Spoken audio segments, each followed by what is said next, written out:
بداية قوية ليحصلوا على ثقة أكبر في مواجهة حامل اللقب.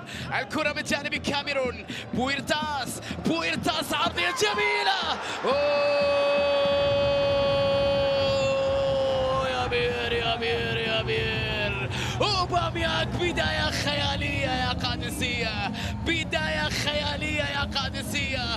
الله ما أروعك أوباميانغ، ولا أجمل ولا أروع. شوف اللقطة، شوف العرضية جميلة والنهاية جميلة أيضا من بير. أوباميانغ يسجل هدف أول قد ساوي في هذه القمة ليشعل هذه المباراة من الدقائق الأولى بعد عرضية رائعة من جانب بويرتاس. يا إلهي على هذه اللقطة، الله على هذه الكرة، الله على جمال الهداف، الله على هذه الفرحة، الله على هذه البداية. القادسية من الثواني الأولى يرفعون راية التحدي في وجه